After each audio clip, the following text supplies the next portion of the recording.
Welcome to the Reality Revolution. I am your host, Brian Scott. Always delighted to return to the Psychiana series, Dr. Frank B. Robinson's Psychiana series. We are on lesson 15. As I have stated repeatedly, you can listen to these lessons independently and you don't have to listen to them in order. But the way that they're designed is they slowly reveal the God law with a number of different exercises and techniques. And in the process of it, the gradual unveiling of this information, it seems to stick. That's the best way I can explain it. The soil is created for you to place the seed, and the seed is watered, and slowly it begins to germinate as you listen to these teachings. The point of the beginning is to really just come into contact with the living God law, and then to understand it, and then to see the expression of it in relation to you. And it's amazing the way he slowly reveals this. It's not for everyone, but I believe it's very powerful. And now we get to lesson 15, where he really emphasizes the fact that you are spirit. Psychiana Advanced Course Number 1, Lesson 15. Dear friend and student, here is your 15th lesson. It takes you into a new experience of the God law and shows you something of your harmony and unity with it. This is not a lesson to be hurriedly read and cast aside. It is a lesson which will disclose new spiritual truths every time you read or listen to it. So take your time with it. Listen to it every day. Spend your evening hour in the quietness, and then, when fully relaxed and very quiet, make your desires known. And listen to what God, through the spiritual realm, has to say to you. Don't look for feelings of any sort. Just rest safe and secure in the knowledge that you are part of the living God law. Sincerely, your friend and teacher, Frank B. Robinson. P.S. There are no special instructions to this lesson. It needs studying every day. It will win its way into your heart, so spend much time with it and follow me closely in it. In this lesson, I shall give you the picture as it really exists of your relationship to the great cosmic creator of the universe. You will, of course, understand that whenever I refer to the creator, I do it in the sense of this power not being a he or a she. And I only use the terms containing gender to make the application clear. God can have no gender. It is not necessary, as far as that goes, to ever refer to the creative intelligence as God at all. The life, spirit, intelligence, or whatever you choose to call it, just simply is. It is not male, nor is it female. It belongs to the spiritual realm, and there is no such thing as either male or female in this wonderful realm. The last lesson showed you how to come to this conscious realization of the presence of the Creator in your life. This lesson will show you the staggering fact that you are a vital part of this creative intelligence itself. In other words, you, the real you, is spirit and nothing but spirit. True, you have a physical body, but as far as the real you goes, you are spirit, and as part of this great scheme of the universe, you never had a beginning. As a physical body, yes, you had a birth or a creation, but as a vital part of the life spirit, you never had a creation. The physical matters nothing where the spiritual is concerned, and never forget the point I shall make here, which point is that you are essentially spirit. The life spirit, which I showed you how to literally and actually contact in our last lesson, never had a beginning. There was no beginning to the spirit realm. It is self-existent because it is intelligence. It is God, if you are to use the term. And there should be no difficulty on your part in understanding this fact. Many people write me and ask, who created God? I never reply to such a question, for in the first place, it is absolute foolishness to ask the question, and in the second place, I would do no good to try to explain the fact of the self-existence of God to such a mind. You do not understand what electricity is, but you would not deny its existence. Neither do you know what law it is that causes an article to drop when unsupported. We call it the law of gravitation, but that is only a name. You do not understand why this is. So why then should you doubt the self-existence of the spiritual power of the universe? Why is it so hard for you to conceive of a spiritual power being self-existent and from time immemorial? As you know something of the spiritual realm, you will begin to see that there never was a beginning, or can there ever be an end to anything spiritual. Having no beginning and being self-existent, there never can be an end to the spiritual realm. It exists forever and ever. It has always existed and will exist till the end of time. And even time has no end. There really is no such thing as time. It is merely a conception. Einstein saw the truth of this in a very brilliant way. He tried to prove it. There's a lot more of spiritual truth tied up in the Einstein theory of relativity than the average mind can grasp. It is a truth of God, though, and I honor such a mind as this man possesses. He is a thinker, and what the world needs today is not more battleships or more submarines, but more thinkers, for as ever, the solution to the world's problems lies in the realm of thought, which is the spiritual realm. You wing your thought away out yonder into the ether when you retire for the night. The thing you want to come is uppermost in your thought realm. There is a need for this thing to manifest in your own life, and in accordance with my instructions, you have faithfully done as I have asked you to do. You have arrived at the place where you know the presence of the cosmic God law has been manifested to you, and sooner or later will you receive that for which your soul hungers, for it is not possible for the heart's desire to be registered in the God realm with faith without the answer coming. Sooner will the heavens fall than that happen. For yon heavens are but space, and there is no end to space. For space is but the abode of the spiritual God law, and as such it is limitless. No time, no space, no beginning, no end. Do you now begin to see the magnitude of the great spiritual realm I'm teaching you about? And remember, throughout this entire universe, and from time immemorial as we speak of time, and throughout all space as we speak of space, there lives or exists or operates the spirit of the living God law, which law can bring into existence whatever it is that you need for your own welfare in this life. God is everywhere. He lives everywhere. He created everything that ever was created. Then can you doubt that as you wing your desires into this great Father heart, they will be heard and answered? It is not a matter of asking something in the sky to hear and answer your prayers. That is not it at all. It is just simply a case of you, yourself, applying the spiritual God law for the actual manifestation of the things you need, and it is the law of the spiritual realm that you shall receive them. When you understand the law of this marvelous realm and know how to take these things from the hand of the great master intelligence. It is not sentiment. It is not any personal God. It is not religious superstition. It is not tradition. It is not dogma. It is not any church or other. None of that. It is God. It is the law of the God realm. So why shall you not receive things you need? You will receive them when you realize the fact that you yourself are a part of this great cosmic God realm in essence. Had not the power of the life spirit operated in your individual case, you could by no means have been here and alive on this earth. So you must not tell me there's no hope for you, for I know better. The only thing that can possibly prevent you from having the things you need in this life will be your inability to believe God. Because I should say your unwillingness to believe God, for that is what it really is in the complete analysis of the question. And you are not to blame. You've been taught certain things about God, which things are not so.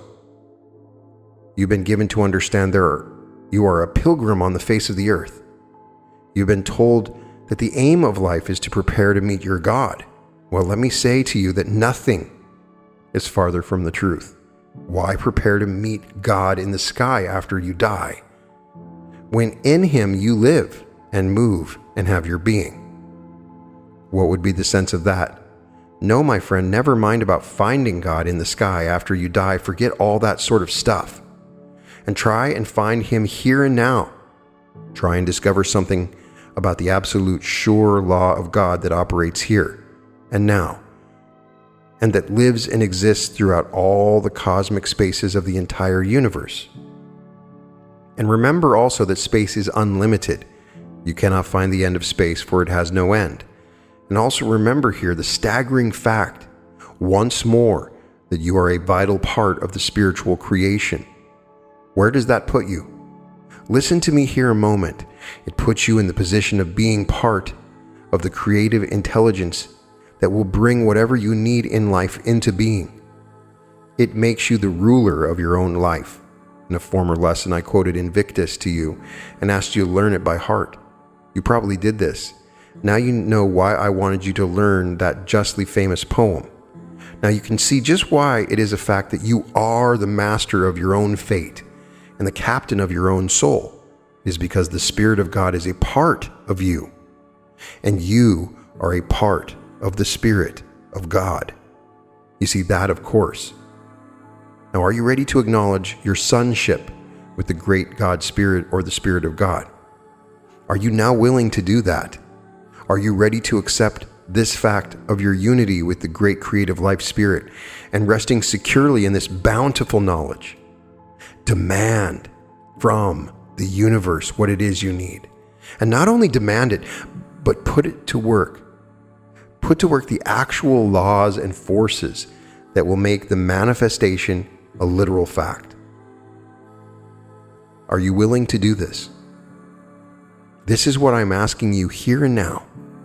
There's no questioning the fact that you are a very vital part of the spiritual God law. Neither is there any questioning the fact that the spiritual realm is ruled by a spiritual law, which law is not dependent upon any good deeds that you do here on the earth. This law works, it literally works, and it works in whatsoever life it is given a chance to work. And being a law, it will always work.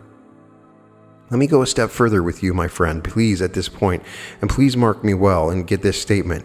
If it is the last thing you ever do, if you do not receive the spiritual and material blessings you need in this life, it is just simply because you will not accept them from this mighty God law. You will not take them. You will not accept the existence of God. And there are tens of thousands like this. They don't want any God that could possibly do something for them now. They would rather hang on to their old hellfire and brimstone creation than to have anything to do with a pulsating, virulent, stable, omniscient God law here and now. And those kind, of course, have their reward. The trouble with them is, though, that most of them die before they can appreciate anything that their God can do for them. Nothing at all in this life, nothing for a poor lowly pilgrim humbly following in the steps of the Master.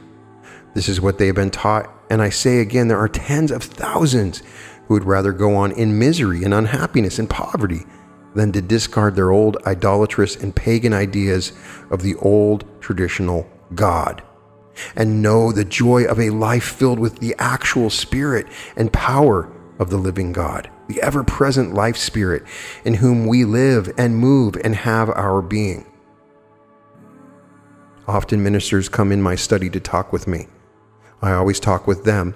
They know my stand very well, but still they try to connect the living God with the old Bible traditions, and it just simply cannot be done.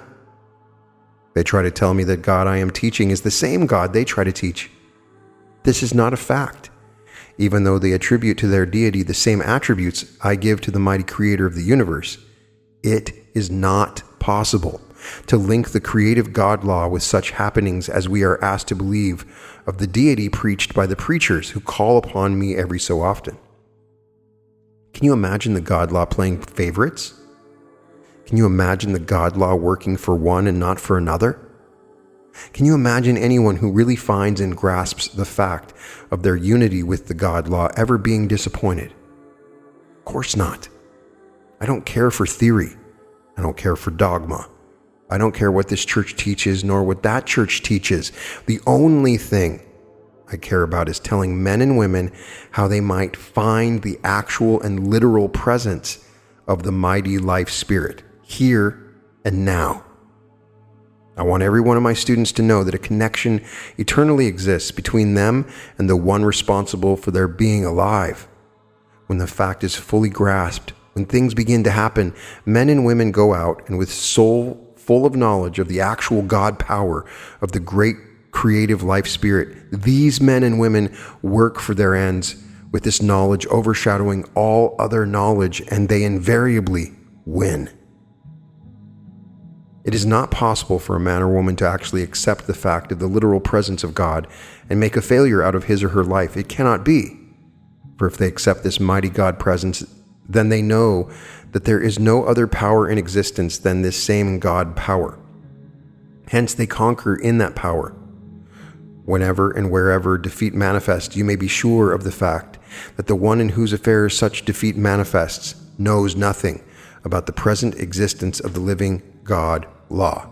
How foolish it would be for a man to stand outside a restaurant hungry and wishing for something to eat and all the time have $20 in his pocket. It could not be done. Either the man would not be hungry or he could not be cognizant with the fact that he had ample funds in his possession. And this is exactly the case with many folks in their relation to the spiritual realm. They do not know of the power at their disposal and in their hands, and so they starve to death spiritually with the greatest spiritual power in the universe in their hands. What a calamity. So I want you to realize every moment of the day from henceforth the existing power of the God law in your own life. Remember too that this great spiritual law is abundantly able to create or build whatever it may be that you need. Don't fool with the God law. Put it to the test. Find it, use it, live in it. Demand that it supply your needs. Demand that it show you the way to fulfillment. Trust it, for this God law is an understanding law. It's a law of love. A law, sure it is, but a law of infinite intelligence, infinite compassion, infinite love. For the law was conceived in love. It lives as love. It is a loving law. Stern, unbreakable, irresistible, but still loving. This God law will take you by the hand if you will let it, and it will slowly but surely lead you into the right paths. It will lead you into green pastures. It will take you beside the still waters. It operates in stillness, for in spiritual stillness there is power. In other words, there is even now, as you read this, a surging sea of invisible, spiritual, creative power at your disposal. This spiritual power will leap into play when the law governing it is used. What is that law? Well, it's simple. The law governing the spiritual realm is simply that you take whatever it is you need from that realm. Some may say, well, Dr. Robinson, can I take what I haven't got and don't see? Of course you can. That is the only sort of thing you can take, the thing you do not have. You certainly cannot take what you already have, can you? Of course not. Then the only things you can actually take from the spiritual realm are the things that you need but do not have. You're going to ask me here how you can take them. And my reply, my sure reply to you, is that you yourself will apply the mighty spiritual law governing all the affairs of the universe to bring whatever it is you need into actual manifestation. Don't think that I'm playing with you here, my friend, for I assure you that I have neither the time or the inclination to play with the sacred things of your life. Nor am I advancing a theory of any sort, not yet am I wandering into the hazy realm of metaphysics. I'm telling you here of spiritual law as it operates in the spiritual world, or the natural world, for they are both one and the same thing. Try and assimilate that statement. I am telling you here of the process by which every created thing was created. I'm telling you here and trying to show you here of the staggering import of the fact that the spiritual realm is the controlling realm of your life. Never a thought or a desire can ever be sent into that great realm without the answer already being on its way to you. It may take some time for the physical material manifestation to come, but with unwavering, quiet, simple, childlike faith in the law of God, the answer is sure. It took me less than 6 months to manifest the things I needed in my life. It really took longer than that. It took 2 years, but the answer was on its way to me the very moment the request or the desire registered in the spiritual realm. That very moment, all the creative powers of the God law were immediately and automatically brought into play in my behalf. Immediately, there was put into motion whatever power was necessary to bring from the spiritual realm to me the material things I so much desired. One might say that the desire was really the things itself in actuality. And I know that the creative intelligence behind the universe is both big enough and powerful enough and resourceful enough to bring to you the things you need. If you can instill into a wild goose the instinct that guides it over the trackless waste from hunger to plenty, and does it with unerring accuracy, do you not think it can bring into your life the things you need? If this all-creative God law can clothe the beautiful lily as it grows so quietly, so slowly on the mountainside, do you not think it can also give to you the very best wearing apparel? If God himself, through his self-existent power, can implant into your life and into my life the material things we need to make us both happy, successful, and healthy, then you do not think he is able to supply all your needs according to the great spiritual riches that lie in this unseen spiritual realm? I think he can. I think this God law is perfectly able to supply all your needs by its own power, and will do so in the moment you link yourself up with this God power. As a matter of fact, it is not a case of whether or not the God law can give you everything you need. It's a case of whether or not you will take enough from the God law. Any old fool can get on his knees and ask anyone for anything, but it takes a man or a woman in tune with the spiritual God law to get them. I have shown you the operations of the spiritual law. I have given you the exercises designed to show you how to obtain this superb and matchless spiritual power. Now it's up to you. This law is here. It actually works. It has ever worked. It always will work. Through this law, the universe swings in the heavens in its respective orbits. Through this God law, it is sustained. Then will you get into complete harmony with this mighty spiritual law? I think you will. Hundreds of my students are already in harmony with it, just as long as they will be manifestly successful in everything they undertake. Will you be? If you're inherently religious, then you may look upon this power as your God. You may call it the power of the Christ if you want to. I don't care what you call it as long as you recognize its presence with you every moment of the day. I want you to never question this divinely natural presence, but take it as a matter of fact that it is there with you, for it is. It makes no difference what the occasion may be. You can never go into error with the presence of this greatest spiritual power the world has ever known in your life, can you? You can never make a wrong move just as long as the creative God intelligence is guiding you, can you? Of course not. All right, call this power what you will. Look upon it however you care to. I care not about this, but I do care that my students live in the consciousness of such a God. Therein lies victory over everything. Herein lies complete mastery of all circumstances, just as long as you are a canting hypocrite, trying to hypnotize yourself into believing something impossible that your reason will not allow you to believe. Then by no possible means can you ever taste and see what a spiritual power there is for you through a personal knowledge of the existence of the great God law. And besides, you'll only be fooling yourself. You cannot fool others. They know that you have no more faith in your traditional God than has a jackrabbit. But you let yourself once use and apply the God law in your life, and believe me, people will stop and take notice of you. People will know that you know both what you are doing and where you are going. But call the power what you like. The term God is probably as good as any other term, for the God idea seems to be stamped into many of the human race. But depend upon this unseen, invisible God power, please, and learn the secret of communion with it. Learn well the lesson that your every need shall be supplied through the operation of the God law, and this in the very moment in which you recognize and acknowledge this unity of strength and purpose. Do you question whether or not your prayer or desire come to you if this desire is for physical things? Why?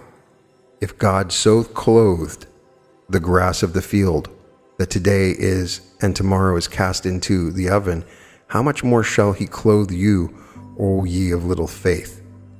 I saw a wonderful verse somewhere yesterday. It was in some newspaper or other, and I don't know where I saw it, but I learned it, and I shall give it to you here, for it is a beautiful thing, and just fits in with my thought here very wonderfully.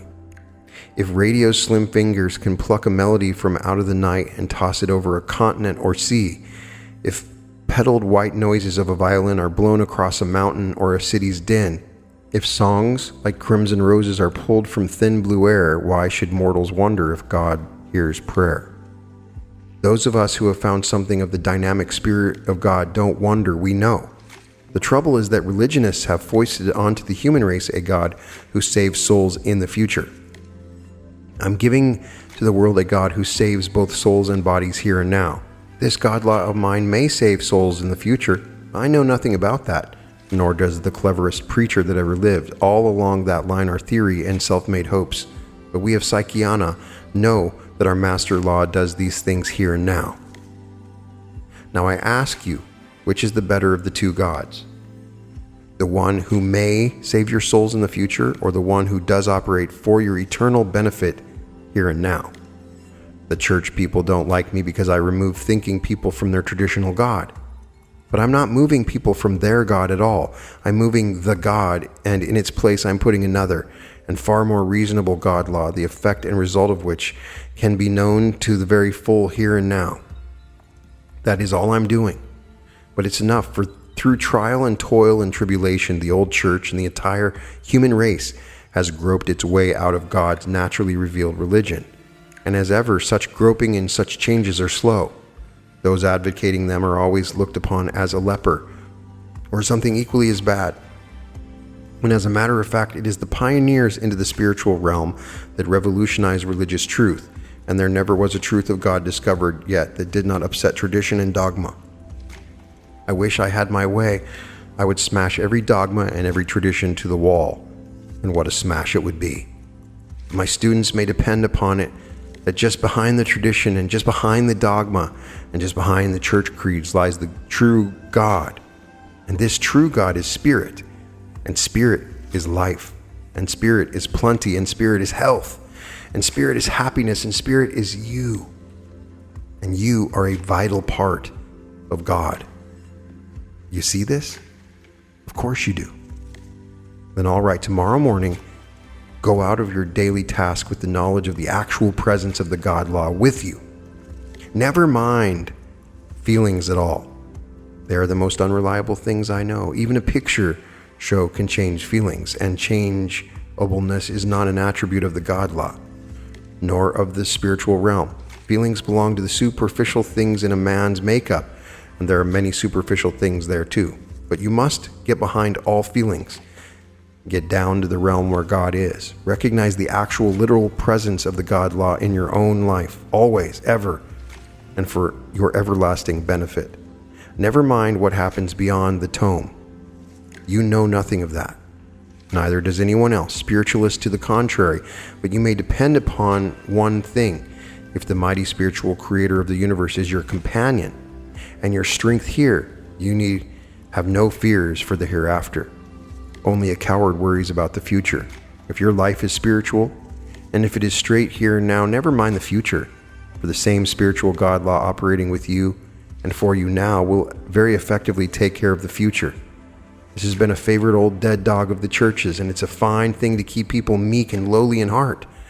But such a doctrine never produced a spiritual advancement yet.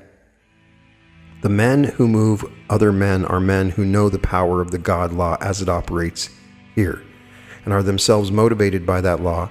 And you may depend upon it, my friend, that wherever you see a man who is molding the religious and spiritual lives of others, there you have a man molded himself by the power of the dynamic God law of the universe. Don't forget that. It makes no difference whether or not shallow-brained ministers or priests call him a heretic. That means nothing at all, for the heretic of today is the prophet of tomorrow. This lesson may appear to be a little on the religious order to you. I hope not, for I don't ever want to write anything that might be classed as orthodox religion. Psychiana is a new psychological religion. It's certainly new, and most certainly comes at the psychological moment in the world's affairs which men and women are running around like sheep with their heads cut off, looking for something tangible on which to pin their faith and hopes. And in the dispensation of the truth as released through Psychiana, I must be very true, first of all, to the God law, then to my students, and then to myself. I haven't any friends. I don't want them. The only friend I have is the Spirit of God, the life spirit, and that is the only friend I want. Oh yes, I have a swarm of personal friends amongst my thousands of students, but I haven't seen many of them, so they must remain friends at a distance. But as far as real friends go, well, I just simply haven't many, I assure you. But in this lonesomeness of life and heart, I am driven to the God law, And in that spirit of life, I find whatever it is that I need. And I mean this materially and spiritually. Any religion, whether it be orthodox or whether it be psychological, must be a religion pure in intent. It must teach a pure God or a pure God law. Hence, I should be untrue to both you and myself if I did not call your attention also to the finer things of life as well as the material things. For to the one knowing the life spirit, they go hand in hand, or they should. So don't think it strange if I tell you that while unseen God power can and will bring you the necessary material joys of life, it also can bring the many spiritual joys. It can and does bring to the one knowing it the finest and highest and noblest impulses possible. It lifts one out of all moral wrong. It cleans up a dirty life. It makes the one intent and desire of the life for a fuller and more complete knowledge of the great God law itself. It has no time for rottenness. In fact, the one knowing the God law to the full will not commit very much rottenness. It's only the hypocritical religionists who believe in something their reason cannot accept who will do these tricks. A man motivated by the Spirit of the living God will never do them. He is too big a man in the first place, and he knows it's a violation of the spiritual law in the second place. Now, as to your relationship with the cosmic law of God, I think you have the picture clearly in your mind now. You've had the flash from the spiritual realm, or you will receive it sooner or later. Now act as if all the power of the spiritual realm were working through you. For it is, just to the extent to which you let it. Carry always before you the thing you need most. Never forget it. And then it is securely anchored in the realm of the Spirit. Leave it there. It's something like the grain of wheat.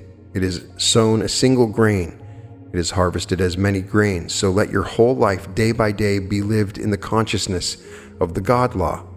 There are many more things I could say to you at this point, but I shall leave them for future lessons. Get the consciousness of your harmony with the spiritual law and your unity with it into your thought realm. And keep it there. Study this lesson every day until you receive the next one. You will find something new in it every time you read it. Sincerely, your friend and teacher, Frank B. Robinson. Examination questions for lesson number 15. These examination questions are for your benefit, and you should know the answers to them all. If they're not clear to you, read your lesson again and again until they are clear. 1. Of what relationship is there a picture given in lesson 15? 2. In what sense may it be truly said that you never had a beginning? 3. To obtain that you need is not a matter of asking some being in the sky to hear and answer your prayer. What is it then? 4. When you realize the staggering fact that you are a vital part of the spiritual creation, where does that put you? 5. Why is it a fact that you are the master of your fate and the captain of your soul? 6. Is it correct for Orthodox preachers to assert that the God taught in these lessons is the same God that they try to teach? 7. You may be sure of something regarding anyone in whose affairs defeat manifests. 8. What is the illustration given in this lesson of the man standing outside a restaurant? Now, is it applicable? 9. What is the law governing the spiritual realm? 10. What answer is made to the charge of church people that these lessons are removing people from their traditional God? 11. Why need you have no fears of the hereafter? And 12. In addition to material blessings, can the God law also bring spiritual joys? And this concludes lesson 15 of the Psychiana series. You are spirit. And here we get closer to the idea that Frank B. Robinson is saying that you are God. You are the spirit that you're calling upon, as he refers to in this lesson. And so that is different than what the churches will teach you. This spirit is a part of you. It is within you. And so we get, I believe, the first time of all the lessons where he actually defines the law. We have not had a time when he actually said in specific what the law is that he's referring to. What is the law, he asks in bold letters? Well, it's simple. The law governing the spiritual realm is simply that you take whatever it is you need from that realm. It is implied earlier. where he says, there lives or exists or operates the spirit of the living God law, which law can bring into existence whatever it is you need for your own welfare in this life. God is everywhere. He lives everywhere. He created everything that ever was created. And that's the overpowering, wonderful message from this material, is that anything is possible. All things can be created through the God law by linking yourself to this power. And he recommends doing it before you go to sleep, but on a regular basis, connecting to this force, this power. And it is not the God that we are taught when we hear the stories and teachings of religion. This personality that is way out in space, sitting on a throne somewhere, who listens to our idle requests and picks and chooses what we deserve to have. That is not the God that is being described by Frank B. Robinson. So ultimately, you don't even need to believe in God to apply these lessons. Test it, work it out, figure it out, that this is just an advanced course in the law of attraction and using this powerful force that can create whatever it is that you think about. And he's explaining this in such a beautiful way. Each lesson sort of unlocks a newer understanding of this law. So I'd love to get your comments on this. How have the exercises been going? Did you have any success with the exercises in lesson 14? Did you have the flash that he talks about in lesson 14? I'd love to know how it's been going. So please put it in the comments. Put a like on this video. Let this video circulate with the algorithm. In any case, all episodes of The Reality Revolution can be found at therealityrevolution.com. And welcome to The Reality Revolution.